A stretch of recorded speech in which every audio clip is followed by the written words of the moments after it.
Springtime on a Stick is the 8th episode of the 8th season of 2.5 Men. This is directed by James Widdoes, and as always there will be spoilers from now as I go through the episode chronologically and share some thoughts. And in general, I'd say it's a decent episode. I feel like I could be misremembering, but I feel like it's been a while since we had a really Evelyn-centric episode. So I rather love that. And of course, being a big fan of Martin Mull, I was very happy there as well. It starts off with Jake with his date Megan, played by Macey Cruthird, and Charlie comes in and just makes it awkward and embarrasses Jake, and technically embarrasses himself, but he's too drunk to care.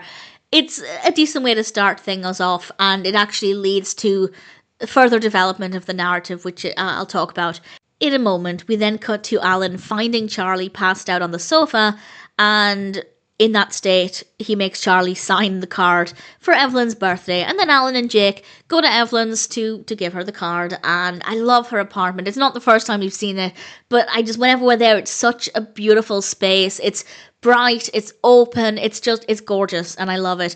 And there's a great scene where Evelyn and Jake are both sitting on the sofa side by side, and it's really brilliant. And Jake and Alan leaves, and Jake has an idea.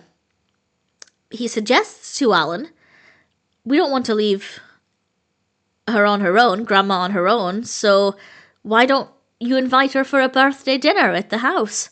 And Alan thinks, yeah, actually that's probably a really sweet, nice thing to do. And this is the revenge that Jake has for Charlie for embarrassing him while he was with Megan. Jake actually is going home. He goes back to Judith's. His time with Alan is over, but now Alan has to spend time with Evelyn, and so does Charlie. And there we have Jake's revenge, and I thought it was brilliant. I thought that was a really great way, rather than just randomly having Evelyn coming over for dinner or having Alan invite her over. The fact that Jake did this to get revenge on Charlie, I just thought was really nice. It gives it something a little bit extra. I thought it was a really, really good decision. On the way, they actually stop off at the pharmacy, and Evelyn is talking with Russell. And I will say, Charlie invites Russell over as a date for Evelyn. It did feel a little bit forced. I didn't necessarily feel like I was believing what was happening, but Russell agrees. And we then are at the house. Evelyn's dress is stunning. It's a beautiful, beautiful colour. And Russell arrives with a date. This is Jill.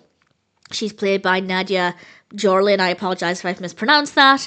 And obviously he didn't realise he was being invited to be Evelyn's date, and it was a little bit disheartening, because as much as Evelyn often has a bad attitude and sometimes has a bad attitude towards people with whom she's in a relationship, it was clear that this was going to hurt her, because she thought she was going to have a date for the evening. Clearly she likes Russell, whether romantically or she just finds him an interesting person. So it was a little bit crushing, but it is also really great to see Russell in the house. Also, I love what he was wearing. His costume was great. I love Martin Mull. And then just seeing Russell in the house, it's strange because we only ever see him in the pharmacy. So it was certainly interesting there. And Russell basically is talking about drugs, or is talking nonsense because he's on drugs. And Jill, to her credit, obviously Jill didn't realise Russell was invited as a date. She didn't know that's what was happening. So she's done nothing wrong. Has Russell actually done something wrong if you didn't realise? Well, yes, actually. If somebody invites you to their house for dinner, even if you didn't know it was a date, you don't show up with somebody unannounced. You don't bring somebody along without asking first. So yes, actually, Russell has done something wrong. But Jill, absolutely not. And she comforts Evelyn. She goes to talk with Evelyn. And they're away for quite some time. So we spend time with... Basically, we spent a lot of this episode just observing Russell, which again, as a Martin Mull fan, rather enjoyed. And either his talk about drugs or his nonsense that he's talking because he's taken something.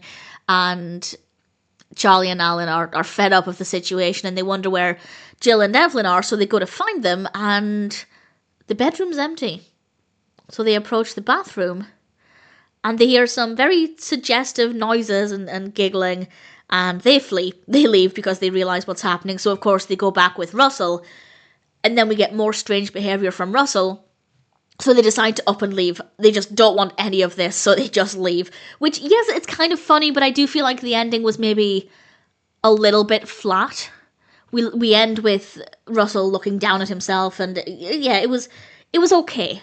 but I don't think the ending was as strong or as funny as it could have been. And I feel like I wanted to see Evelyn again. I wanted to bring her back in for, well, maybe perhaps a decent ending, but it's not the worst ending. I did enjoy this one because I like Evelyn and because I like Martin Mull. I don't know if I actually like Russell as a character. I like what he brings to the show, but in real life he wouldn't be my kind of person. But certainly within the show he's entertaining. So there are, as I've mentioned, some aspects that I think maybe don't work as well as they could have done. Basically the ending. But we also have some great moments. I loved spending time in Evelyn's apartment. I loved Jake's plan to get revenge on Charlie. I think everything played out really well. So in general, Springtime on a Stick is a decent episode of 2.5 Men. Great to see Russell in Charlie and Alan's apartment in the house. Or I should say, in Charlie's house. I don't think Charlie would be happy if I refer to it as Charlie and Alan's. It's a solid episode. Never going to be my favourite, but my love of Martin Mull definitely makes it better. And in general, while there are a few things I didn't love, I can't really fault it.